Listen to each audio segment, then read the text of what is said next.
पतंजलि योगपीठ में दोहरी खुशी और प्रसन्नता का अवसर है।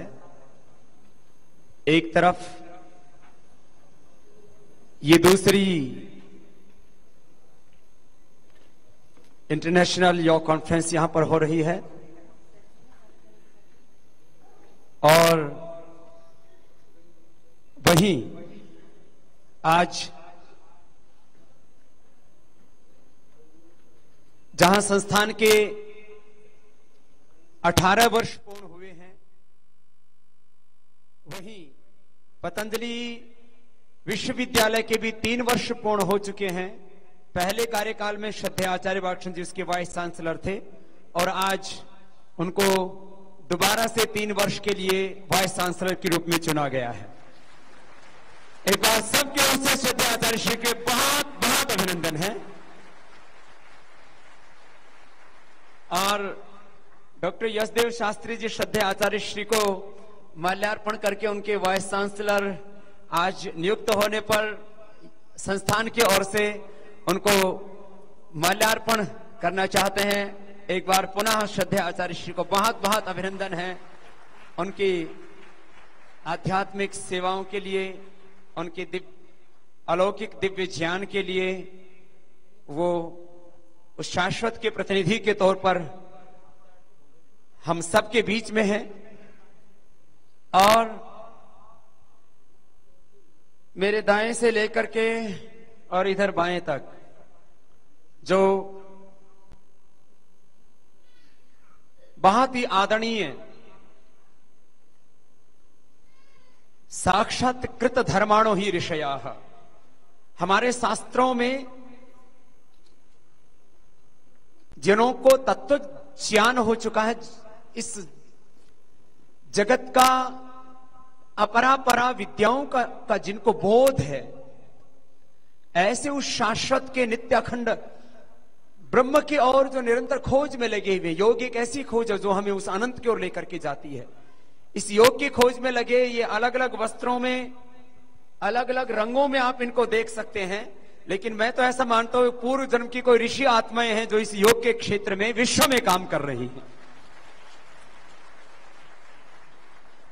पूज्य श्रद्धेय आचार्य श्री बालकृष्ण जी और पूज्य गुरुदेव के साथ स्वामी वेद भारती जी, जो हम सब के लिए श्रद्धेय वंदनीय है, गुरुतुल्य हैं और हमारी भारतीय संन्यास परंपरा के गौरव हैं, और हमारे जगत गुरु अमृत सूर्यानंद जी महाराज जी के साथ साथ SR Narahari ji, Shri BS Khalsa ji, Shrimati Eliza खुजासा जी, श्रीमती सुसार Gould ji, Shri Ping Chong Liang ji, Shri Christopher Garner ji, Shrimati इनगुनन Hagen ji, Shrimati Naima Lewis, Shri JS रूगू, श्री विद्युत बोस, श्री प्रदाग निकिक, Shrimati Pauline S Jensen, Shri Harinder Singh Bedi और श्री राजीव सैनी।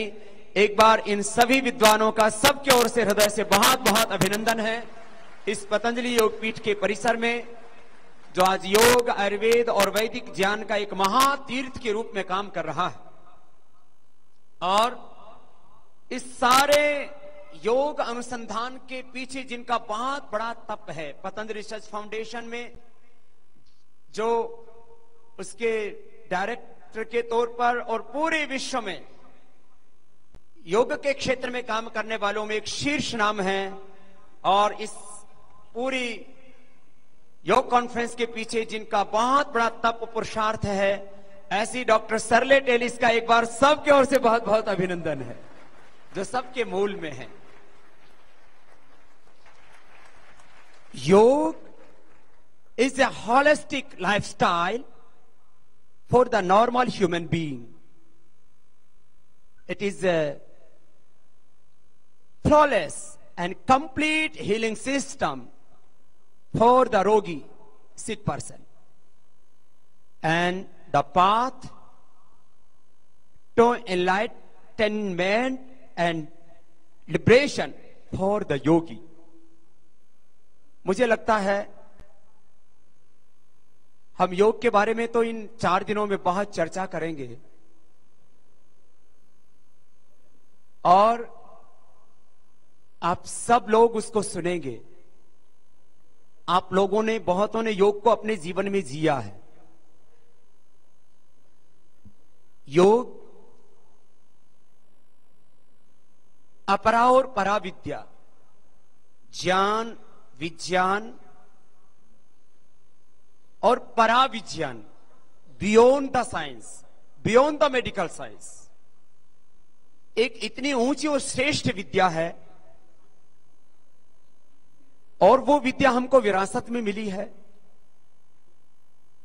हम सब ऋषियों की, योगियों की संतान हैं, तो हम अपने आप को ये कहने में जहां गौरव महसूस करते हैं कि हम जेनेटिकली योगी हैं सब।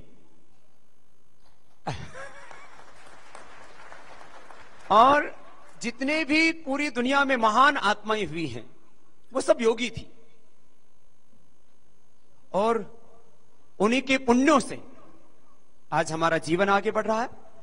मैं एक बार पुनः आप सबका अभिनंदन करता हूं।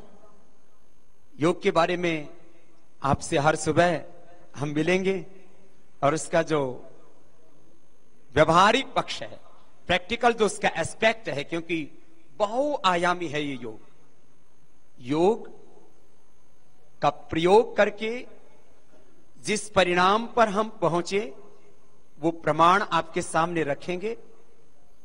योग एक शाश्वत, नित्य, अखंड वैज्ञानिक सत्य है और उसके जो लाभ हैं उनसे हम परिचित हैं और परिचित होंगे जो उसके ऊपर साइंटिफिक रिसर्च एंड इन्वेंशन हुआ है। मैंने पिछली बार एक बात कही थी, मैं उसी बात से अपनी बात को बस पूरा करता हूं, फिर आपसे मिलता रहूंगा। मैंने डॉक्टर सरले टेलिस को कहा है कि मैं इस कॉन्फ्रेंस में, आज 7 तारीख है, 7, 8, 9 को मैं आपके बीच, जैसे आप लोग यहां पर हैं, जब मुझे बोलने की जरूरत होगी तब थोड़ा बोलूंगा, बाकी मैं भी आपके बीच में बैठ करके खुद भी सुनूंगा जिससे कि जो लोग इस क्षेत्र में विशिष्ट कार्य कर रहे हैं उनको भी मैं सम्मान दे सकूं। और हम तो सब बहुत श्रुत हैं, श्रुति परंपरा से हमने तो बहुत कुछ पाया है, इसलिए यहां पर भी बहुत कुछ पाएंगे। योग के लाभ के बारे में मैं बता रहा था। मैंने पिछली बार एक उदाहरण दिया था इसी कॉन्फ्रेंस में। एक फार्मर ये जानता है कि मैं गेहूं का, मकई का, ज्वार, बाजरे का, सरसों का या आम का ये बीज लगाऊंगा तो इससे इतनी फसल होगी। उसको बीज का पता है और उसके रिजल्ट का पता है। बीज का जो मैकेनिज्म है वो 99.99% जो फार्मर्स, किसान होते हैं, उनको पता नहीं होता है।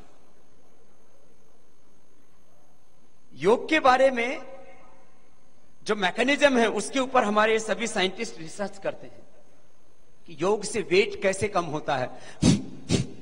कपालभाति करो तो वेट रिड्यूस हो जाता है, कपालभाति करो तो कोलेस्ट्रॉल कम हो जाता है, लीवर फंक्शन अच्छा होता है, एसिडिटी ब्लड नॉर्मल होता है, क्रेटिनिन डाउन जाता है, सभी केमिकल सोर्स हार्मोन्स नॉर्मल होते हैं। इसका मैकेनिज्म क्या है? तो मैकेनिज्म को ये हमारे जो रिसर्च करने वाले महापुरुष ही बताते हैं कि इसका मैकेनिज्म क्या है। भाई हम तो इनके रिसर्च जो होते हैं उनको पढ़ते रहते हैं, हम तो खेती वाले आदमी हैं, हमको ये पता है ये बीज बो ये फसल मिलती है।